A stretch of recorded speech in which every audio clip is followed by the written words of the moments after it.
নমস্কার, সবাই কেমন আছো? আশা করি সবাই ভালো আছো।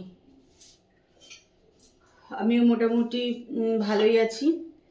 আজকে তো মিষ্টি আসবে না, মিষ্টির বোনের শ্বশুরমশাই মারা গেছে, তাই মিষ্টি ওখানে যাবে।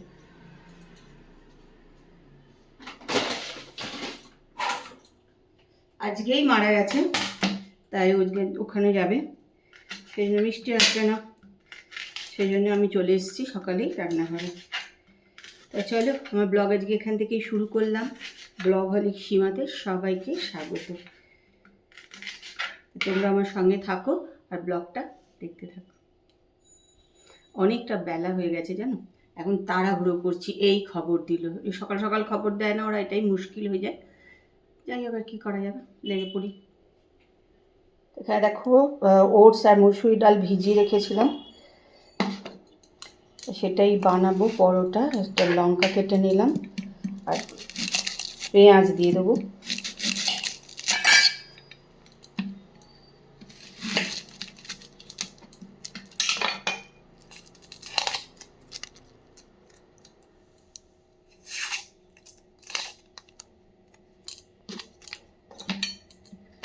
তোমরা এরকম অনেকেই খায় দেখি আজকাল এরকম করে,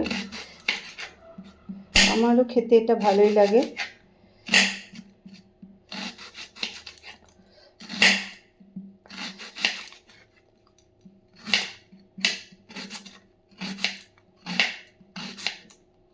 ডিম দিয়ে বাটারটা করে নেবো আমি, একসঙ্গে মিক্সিতে দিয়ে দেবো ডিম দিয়ে।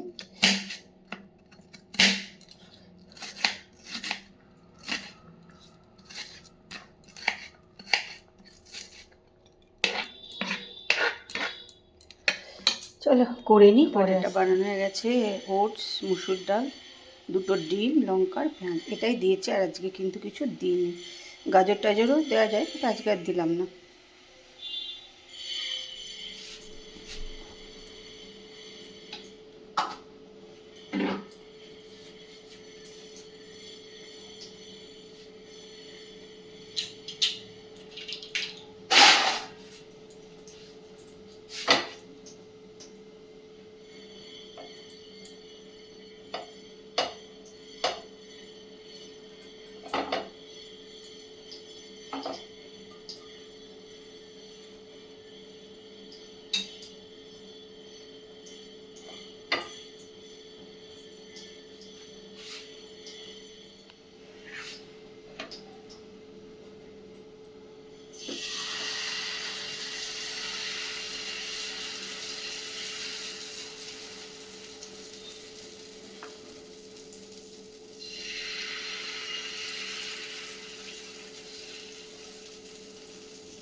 সেদিন দেখছিলাম একজন বলছিল ভিডিওতে যে আমাদের মারা ছোটোবেলায় আমাদের এরকম করে বানিয়ে দিত, কিন্তু সত্যি কথা বলতে আমরা কিন্তু ছোটোবেলায় ওটসের কোনো খাবার খাইনি।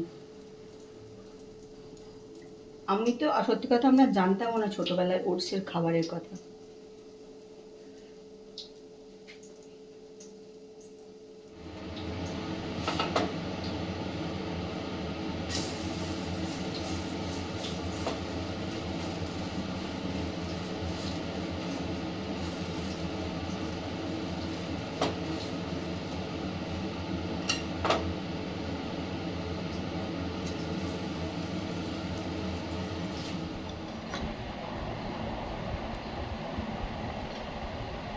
তো সকালে জলখাবার নিয়ে বসে গেছি, চিলা আর এখানে আছে দই।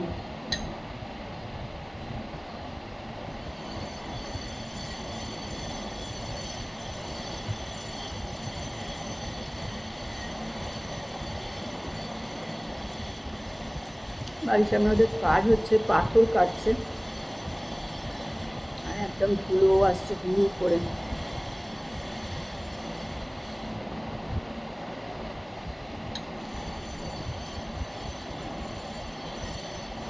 মোটামুটি তো কাজকর্ম হয়ে গেছে, ঘরের কাজ হয়ে গেছে। আর রান্নাঘরে এখন প্রচুর বাসন আছে, দেখো বেসিনে, এগুলো একটু ধোবো টোবো, বাসনগুলো, বেসিনে বাসনগুলো ধোবো, রান্নাঘরটা পরিষ্কার করে ভাত টাত বসাবো। তা রান্নাবান্না ভাবছি এবেলা খুব একটা করব না, যা হোক একটুখানি করে নেবো। আর রাত্রিবেলা রান্না করব, কেন কালকে মঙ্গলবার আছে। ও যদি কালকেও না আসে, বলছিল কালও না আসতে পারে, যদি না আসে তাহলে প্রচণ্ড অসুবিধা হয়ে যাবে। ওই জন্য আমি রাত্রিবেলা একটু রান্না কালকে মানে করে রেখে দেবো আর কি। তো চলো এবার রান্নাঘরে বাসন টাসনগুলো ধোবো, ধুয়ে রান্নাঘরটা পরিষ্কার করে নিই। চলো এখন একটুখানি যে লেবু আর ওই গুড়ের যে মড আনা হয়েছিল ওগুলো রোজ আমি একটা করে ভিজিয়ে রেখে দিচ্ছি। আর এখানে লেবু দিয়ে, এটা বেশ খেতে ভালো লাগে। আর একটু ঠান্ডাও আছে, আমি ফ্রিজেই রেখেছিলাম, তাই জন্য একটু বেশ ঠান্ডা ঠান্ডা আছে এটা। এখন এটা খেয়ে নেবো। মোটামুটি কাঁচের বাসন টাসন ধুয়ে নিয়েছি, তোমরা দেখতেও পাচ্ছ যে কাঁচের বাসন আমার ধোয়াই হয়ে গেছে। জাস্ট একটু রান্নাঘরটা পরিষ্কার করব, করে ভাতটা বসাবো।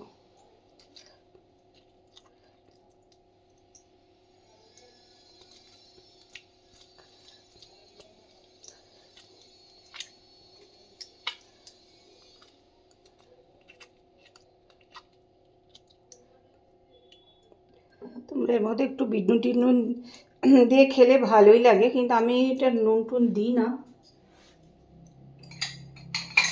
যেহেতু আমার কাঁচা নুনটা খাওয়া বারণ বলে এর মধ্যে আমি নুন টুন দিই না, এটাই খেয়ে নিই। ভালোই লাগে, এটা খেতেও ভালো লাগে। সেটা ছেঁকে নিতে হবে। এবার হ্যালো, জিমে যাওয়ার জন্য তৈরি হয়ে নিলাম। পাখাটা বন্ধ করেছি বলে ঘেমে যাচ্ছে। তাই তো কালকের থেকে আজকে গরমটা কম আছে, কালকে যে প্রচণ্ড গরম ছিল সেটা আর নেই। চলো তৈরি হয়ে নিয়েছি, এবার বেরিয়ে পড়ি। শুক্রবার জ্বলছিল জিম, শুক্রবার তো বন্ধই ছিল, শনি রবি তো এমনিই বন্ধ, তাই যে সোমবার। চলো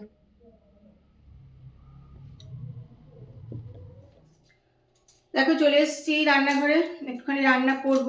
আজকে যেহেতু সকালে মিষ্টি আসেনি, সেই জন্য একটুখানি রান্না করতে হবে। তা চলে এসেছি রান্নাঘরে। এই দেখো এখানে কেটে রেখেছি আলু, আর এখানে দেখো এই যে টমেটো, পেঁয়াজ আর কাঁচা লঙ্কা কেটে রেখে দিয়েছি। একদম অর্ডিনারি করে, মানে একদম অর্ডিনারি রান্না করব কোনো রকমে আর কি। তবে এই রান্না যেটা করছি এটা তারপর এরকম চিংড়ি মাছ করলে খেতে ভালোবাসে। আর এখানে চিংড়ি মাছ হলুদ দিয়ে, লঙ্কা গুঁড়ো আর নুন দিয়ে মাখিয়ে নিয়েছি। তা চলো রান্নাটা শুরু করে দিই।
মাছের একটা খুব গুণ জানো তো, যেমন করে তুমি রান্না করো খেতে ভালো লাগবে, বা যে কোনো সবজির মধ্যে দিলে সেই সবজির টেস্টটাই আলাদা হয়ে যায়, তাই না? প্রচণ্ড কিন্তু সেটাও খেতে ভালো লাগে। দেখো এটা একটু নাড়াচাড়া করে নিলাম।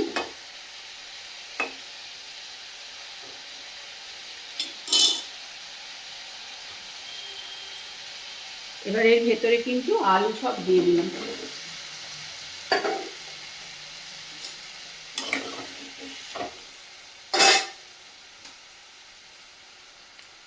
পেঁয়াজ, টমেটো, লঙ্কা সবই এর মধ্যেই দিয়ে দিলাম।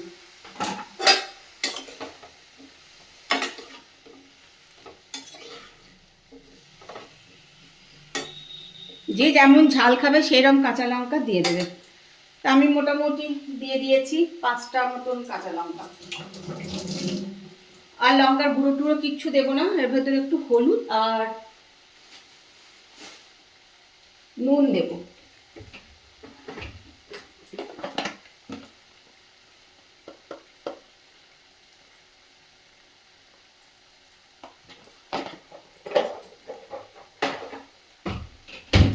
একটুখানি চিনি দেবো, অল্প চিনি দিয়ে দেবো জানো তো, কেন বলো তো, টক ইয়ে দিয়েছি তো অনেকটা, মানে একটু চিনি দিয়ে দিলাম, অল্প সামান্য।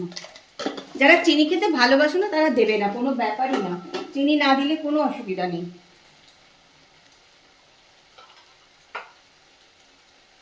এবার নুন দিয়ে দিলাম।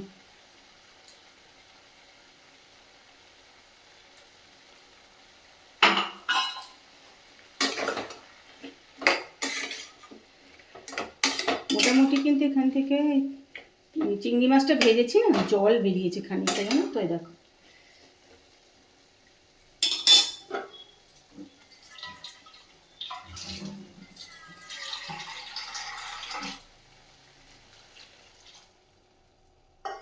হয়ে গেছে, এবার এটা ঢেকে দেবো, ব্যাস হয়ে গেল চিংড়ি মাছ রান্না, একদম চট জলদি রান্না হয়ে গেল। গ্যাসটা একদম কমিয়ে দেবো। খুব রান্নাবান্না খাওয়া দাওয়া হয়ে গেল, এবার চলে এসেছি রান্নাঘরে। রান্নাঘরটা করতে হবে পরিষ্কার। রাত্রিবেলায় রান্নাঘর পরিষ্কার করাটা কিন্তু একটা খুব বড় কাজ। রোজ রান্নাঘর পরিষ্কার করা এটা একটা খুব বড় কাজ জানো তো।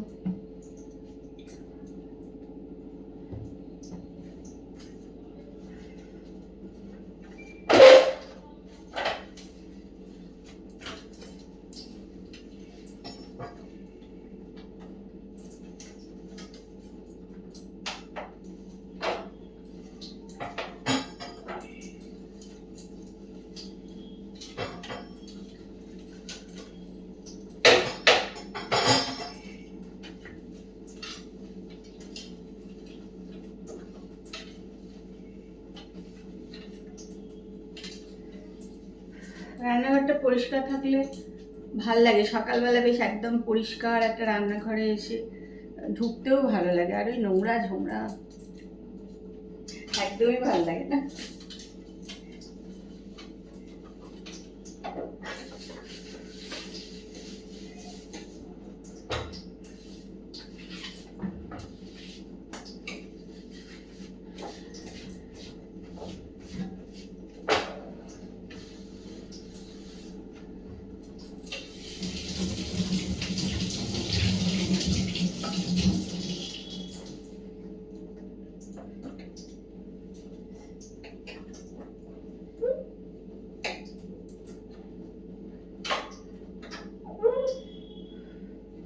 তোমরাও নিশ্চয়ই সবাই রান্নাঘর রাত্রে পরিষ্কার করেই রাখো।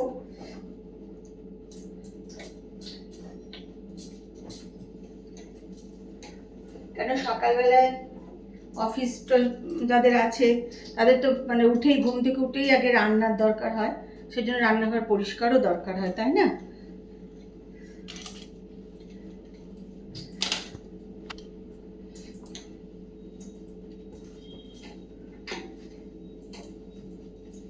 চলো আজকের ব্লগ আমি এখানেই শেষ করছি। কালকে একটা সুন্দর সকালে সুন্দর ব্লগ নিয়ে তোমাদের কাছে চলে আসবো। ততক্ষণ সবাই ভালো থেকো আর সুস্থ থেকো। আর আজকে ব্লগটা দেখো, যদি ভালো লাগে তাহলে একটু লাইক করে দিও, আর কমেন্ট করতে ভুলো না। কমেন্ট করলে কিন্তু আমার খুব ভালো লাগে, বেশ কমেন্ট পড়ছে, তা একটুখানি কমেন্ট করে দিও। আজকের মতন good night, tata, bye bye, কালকে আবার দেখা হবে।